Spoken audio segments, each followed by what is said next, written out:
here with the 2025 Lincoln Navigator. We've actually got it in a couple color options, but the one that I'm going with today is this nice brown color. I know it's kind of blown out because of the DJI Osmo, and I forgot my V&D filters, but that's fine. So we've also got a black and this nice like off-white / blue color. But as far as the interiors go, this is actually my favorite interior. So this is the one that we're gonna stick with. So flipping the camera around, this is what the car looks like. So you've got the nice grille on the front and then obviously that Lincoln logo right here. These are also the black label model, which is coming to Canada for the first time. So you've got that nice Lincoln logo here. And then depending on the package that you get, there's a bunch of different sets of rims that you can grab. These ones I'm not really partial to, but if we go over to the black on black model, I really like these rims here, just the way that they look. They've got that nice accent to them with the raised portions and lowered portions. It just looks nice, looks a lot more premium than those guys. And then the last option here is to black it out. But again, this one looks just a little too plasticky for me. So this is gonna be my preferred, but if you wanna take a look at those color options kind of up close, then those are the options that you have. But going back to the guy that we're focused on, so again, you've got that Navigator logo on the side. If you open the door up, you can see just down here that you've got that black label. If you wanna see all the interiors and see why I prefer this one right here, so you got that nice leather, chocolate, nice accent with the black, which I think looks really sleek. And then it goes all the way to the back, but we'll focus on that in just a little bit. For now, I'll show you what all of the interiors look like. So this is the black model. So you got this nice diamond pattern in the leather seats as well.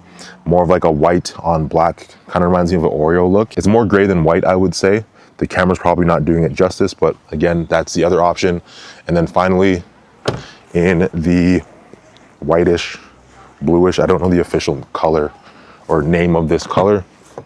You've got the black interior with the brown accents. Also looks very elevated, very sleek.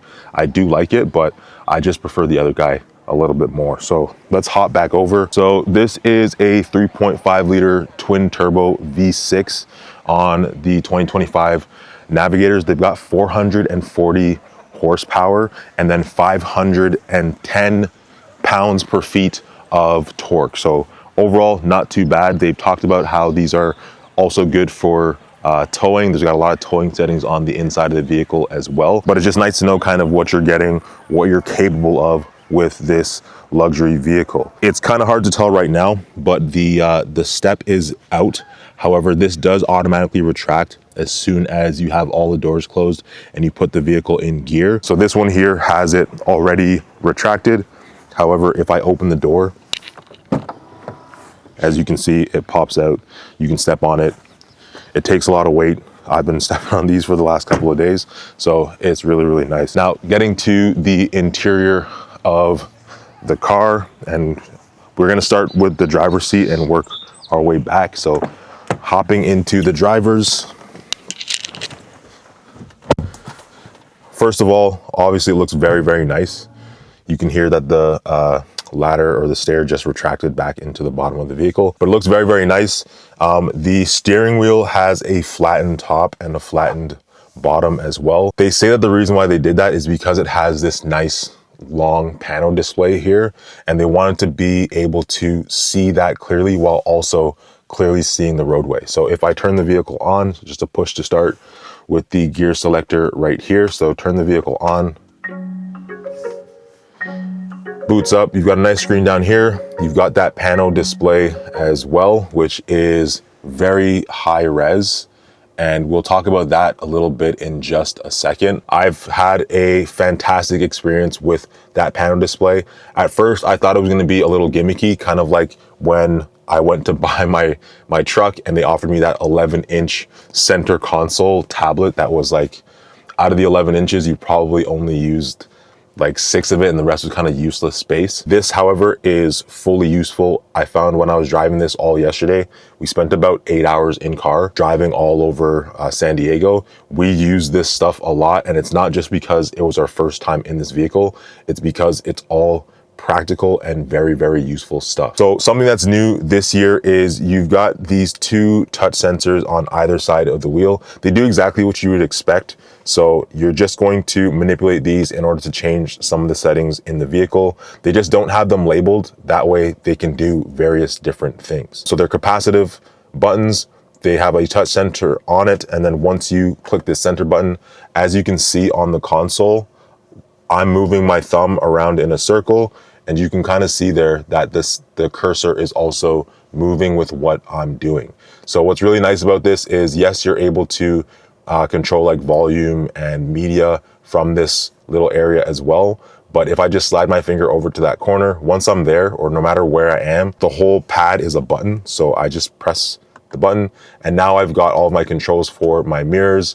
I've got controls for my steering wheel adjustment. So let's say I want to move the wheel down. I just hold my finger down there. You can see the wheel is moving. Now we've got a better view of the pano and a more comfortable seat. I can go back. I can adjust the pedal distance, which I'm 6'4", so I always want my pedals to kind of be as far as possible. So I like that I have that option as well. And then, as we said, you can just adjust your mirrors and everything from this menu also. And as always, if you made it this far in the video, consider dropping a thumbs up and leaving 2 black hearts down in the comments so I can thank you personally. It does a lot to help small creators like myself out, so I truly appreciate it. But that's enough of that. Let's get back to the car. On the left side, you have a similar dial here. So this is where you're going to be able to access your cruise control and your Blue Cruise. Now, one of the most exciting features about this vehicle that I got to play with in those almost 8 hours that we were driving it in total is a feature called Blue Cruise. So Blue Cruise is essentially, if you haven't heard of it yet, it's been out before, but it's vastly improved now. Blue Cruise is pretty much a take on cruise control, but allows you to drive the car I want to say semi-autonomously. So you're able to turn Blue Cruise on. It only works on highways like freeways right now, US and in Canada, but it gives you the opportunity to completely take your hands off the wheel, completely take your feet off the pedals, and the car just drives for you. While you're driving, you would see it says Blue Cruise available pop up right here. All you have to do is press the cruise control button right here. Once you press that, the cruise control speed will pop up on the screen, and then you can take your hands off the wheel, you can take your feet off the pedal and just let it drive. If you want it to change lanes, you just quickly flick the blinker. It'll wait till it's safe to do so, and then it'll move you over, which is like unbelievable. It's such a weird experience. I was definitely nervous about using it at first. It was one of those things where every time I got close to a car, I'm like scrambling to kind of put my foot down type thing. And then I said, you know what, I'll just wait and let's see what it does. Very cool feature. One thing that I could see them doing in the future to help improve it is to have it kind of talk to the nav a little bit. So let's say you've got a waypoint set up on your nav and you got to take exit 27. It knows where you are GPS wise. So it would be cool if it started to at least merge you over so that you could easily make that exit. Right now, it just keeps you in whatever lane you're going. So if you're in like the far left fast lane and your exit's coming up, then good luck, you're gonna drive straight past it. So as much as you can be, relaxing in the seat, you do need to be semi-alert. You also have to have your eyes on the road at all times. So there is a sensor behind the steering wheel. So this sensor right here is always tracking your eyes, whether you are wearing glasses, sunglasses, or whatever. If you look away for too long, you'll get an alert on the screen that tells you to keep your eyes on the road. If you continue to ignore that alert, what's really cool is that it'll actually indicate, move you over to the shoulder and shut the vehicle off when it's safe to do so. So very cool feature, one that I have in my vlog. So if you're interested in checking that feature out, there's an example of it in the vlog, and I've tried to include some B-roll of it here so that you can see it. But you'll definitely catch my reaction if you see that other video. Of the panel display right here, you've got your nav, which always stays up.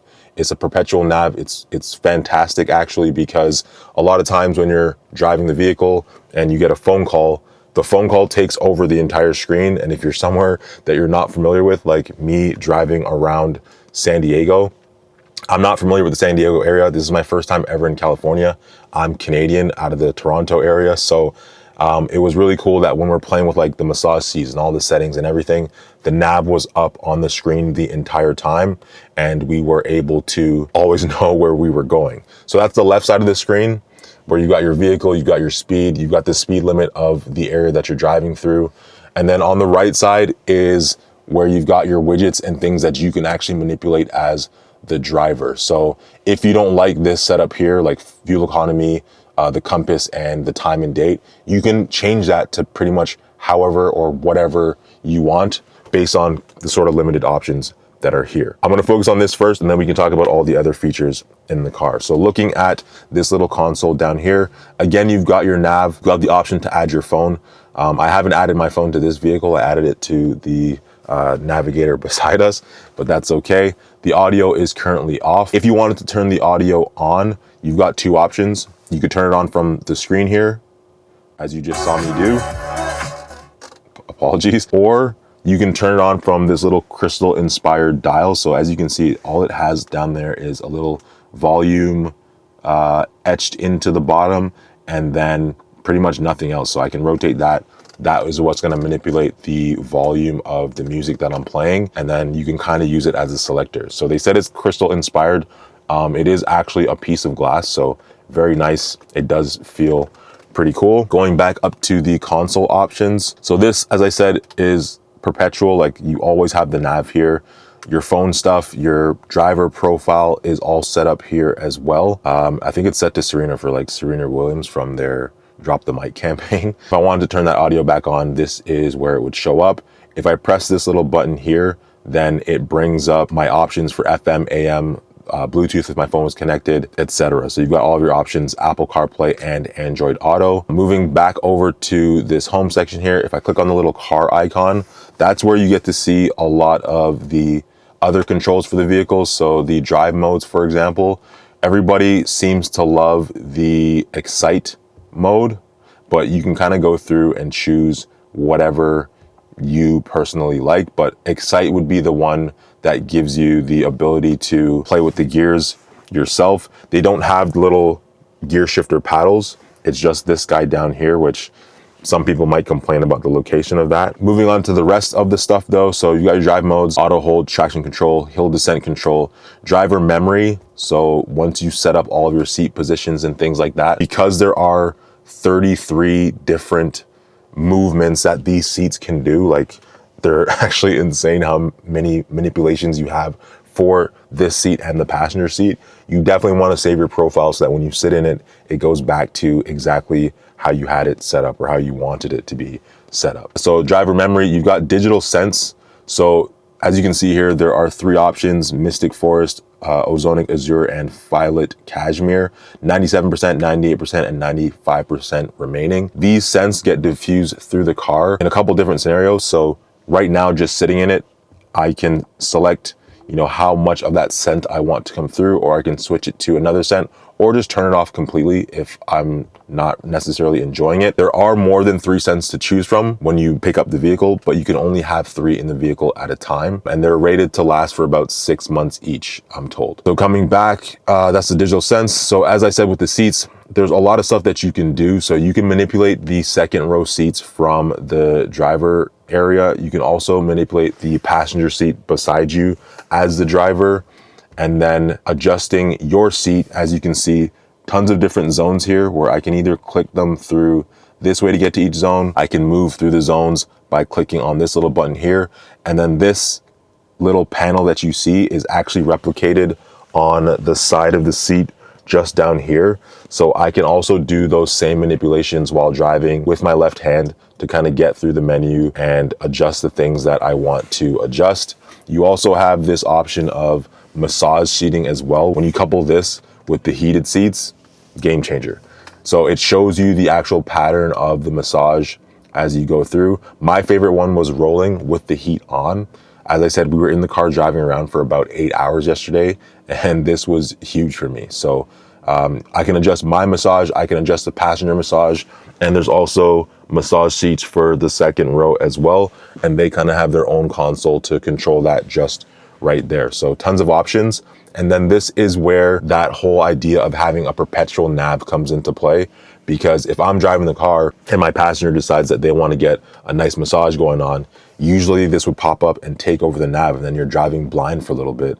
However, now you're able to manipulate all of that while still having your nav up on the screen, which I think is really nice. Aside from that, you can also adjust the positions of the headrests. I can't show you on the passenger seat because no one's detected as being sitting here, but you can control all of that from there. So coming back out, that was the seats. Lighting controls, very self-explanatory, but one thing that I will say that I like about this is the fact that it shows you which lights you're manipulating. So if I turn this on, I know that I'm activating my actual headlights, not just the daytime runners.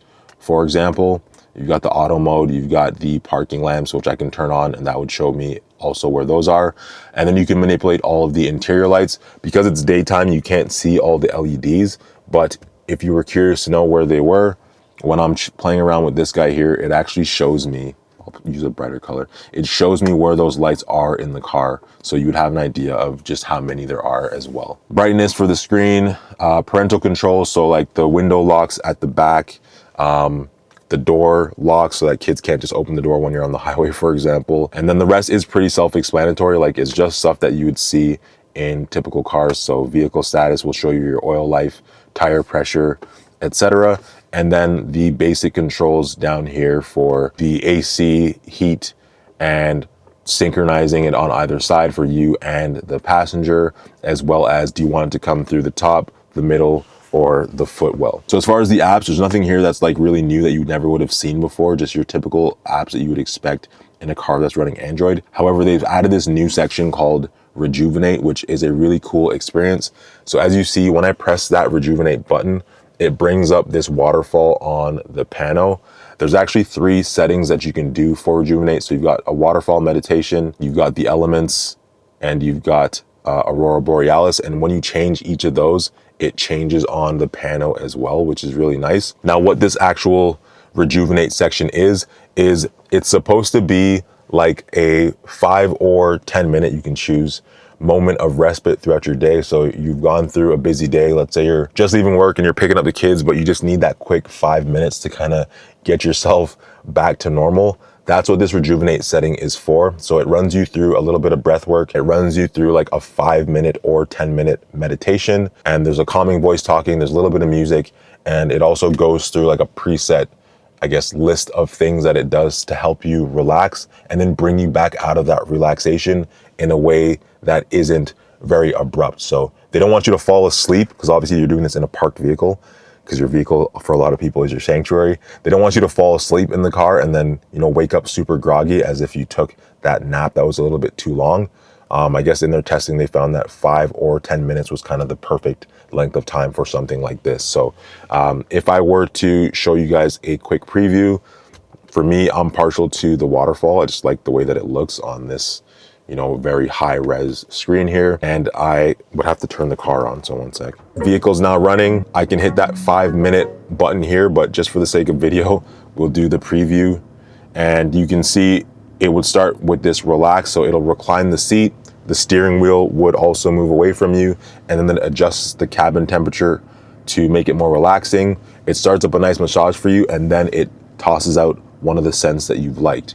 So after about 2.5 minutes, then it starts to bring the seat back up, and then it goes through changing the temperature to get you more alert, ventilating the seats instead of heating it, changes the massage to something that's better at waking you up, and then changes the lighting to bring you back into the zone so that you're able to continue with your day after that 5 minute moment of respite. So actually really, really cool.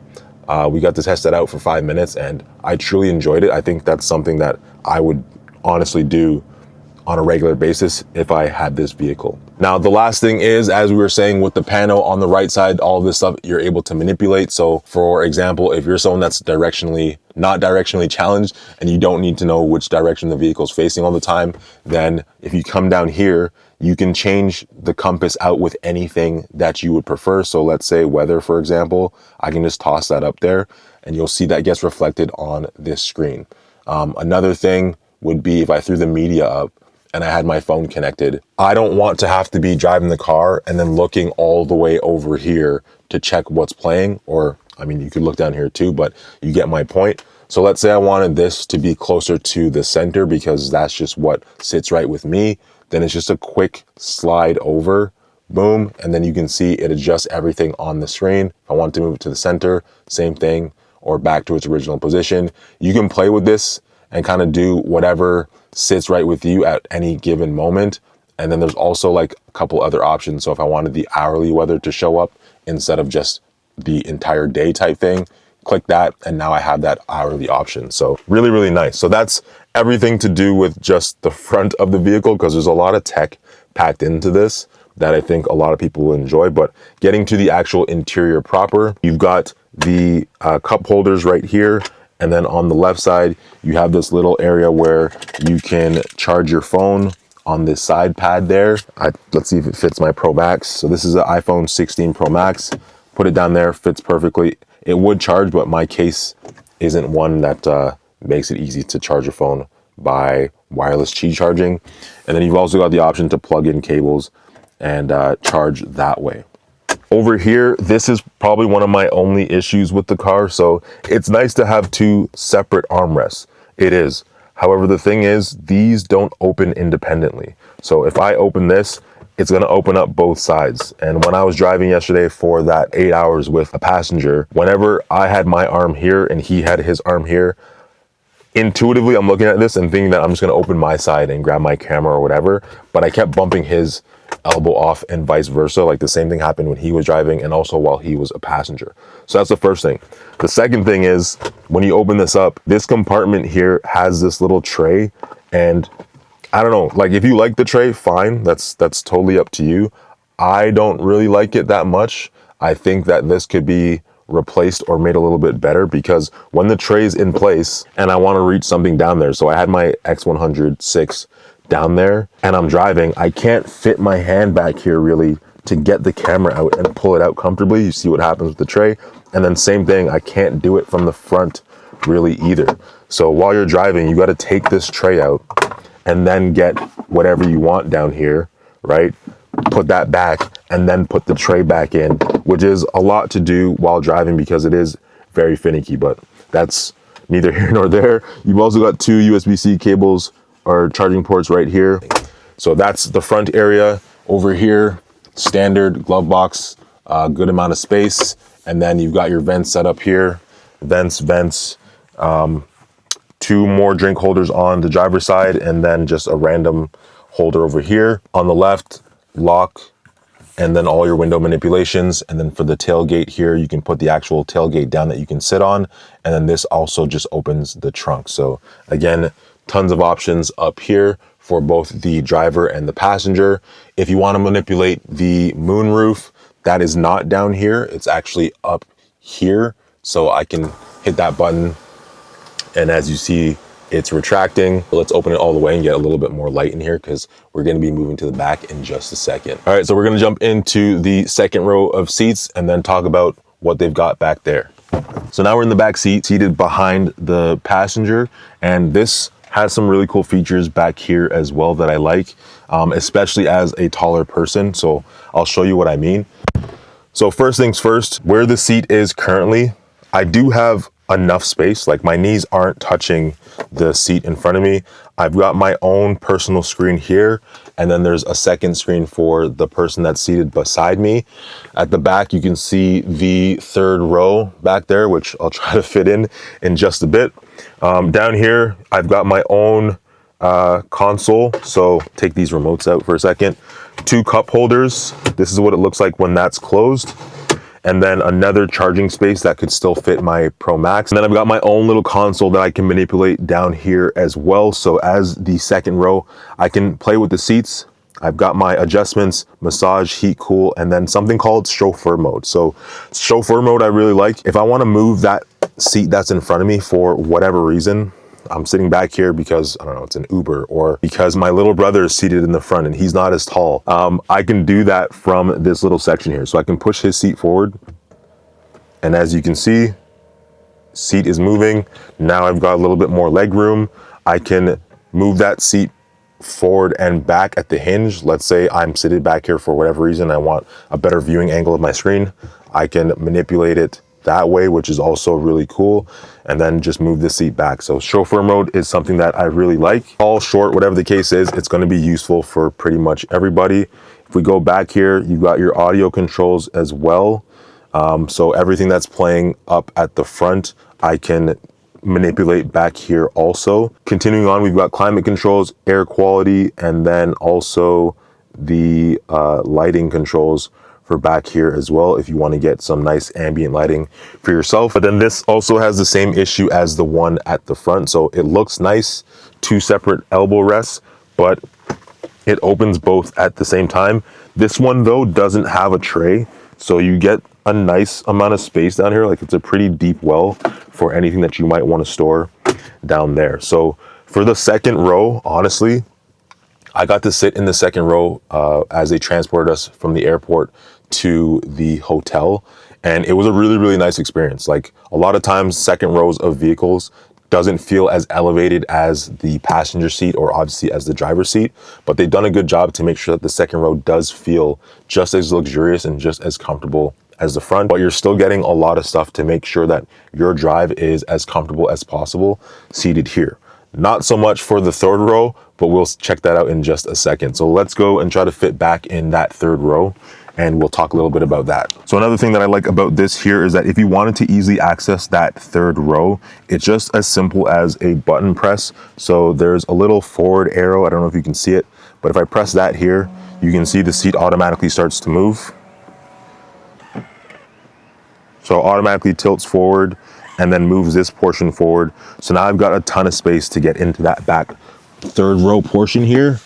So I'll hop in. All right, so we're in the third row, a little bit darker back here because the moonroof doesn't reach as far. So the moonroof stops at the back of the second row. So it's a little bit darker back here, but still a pretty nice vibe from the third row seat. If I were to put this back into place, so moving that seat back, let's see how much room I actually have back here.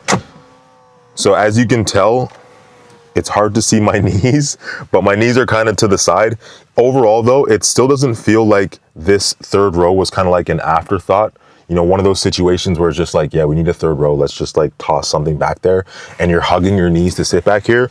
It's still a pretty comfortable ride. You do get far less options back here than the second and obviously the first row as well. So you don't have massage seats back here. My cup holder is just to the side right here. So one cup holder, a spot for something, a spot for maybe some change, and then two charging USB-C ports just here. But what they do is they either move that third row seat forward or recline it. So at least you've got that option as well. And then finally, because of the storage space at the back, how many times have you been seated in a car? Let's say you're on the way to a picnic or a barbecue or whatever, and the driver asks you to, I don't know, grab them a Sprite from the cooler in the back, and you're trying to like fumble back here and reach to figure stuff out.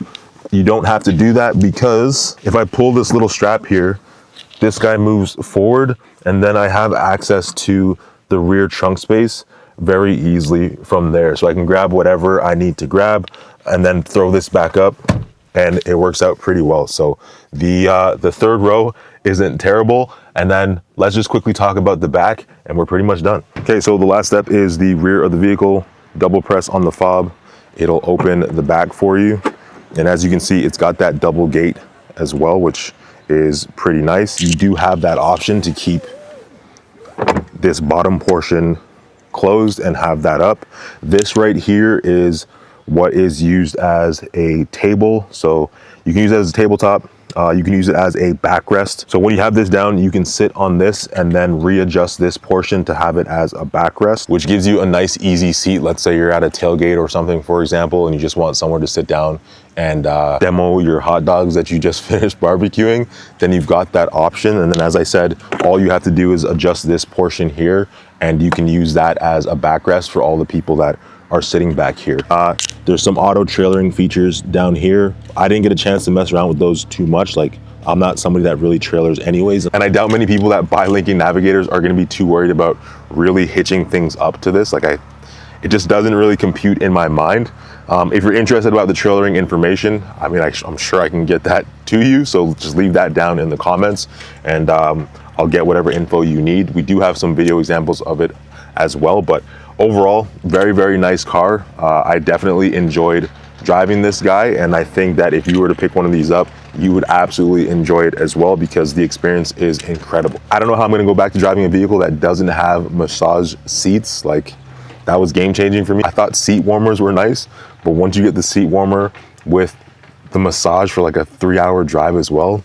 Incredible. And so that's pretty much it. That is everything that you need to know about the 2025 Lincoln Navigator. Overall, a fantastic experience. Again, this is my first time doing a video like this where I try to, you know, keep it as raw as possible. Not too many cuts, not too much B-roll, just giving you guys information about this vehicle and how it drove for me. I really enjoyed this, especially when we got to drive it through the mountains. There were lots of windy roads and this handled really well. As I said, the only real negatives that I had were this guy here and the tray inside. Even the steering wheel took a little bit to get used to because it's flat on the top and the bottom, but by the end of it, I actually liked it. I enjoyed it. I like how small this steering wheel is, and it makes me wonder when I get back to my truck, like, how am I gonna feel about that bigger steering wheel that I have in my Ram? But as always, if you've got any questions, leave them down below because you guys know I answer pretty much everything. But that's pretty much it for me. Much love as always, throwing up 2 of them. And I'll catch you guys in the next one. Peace.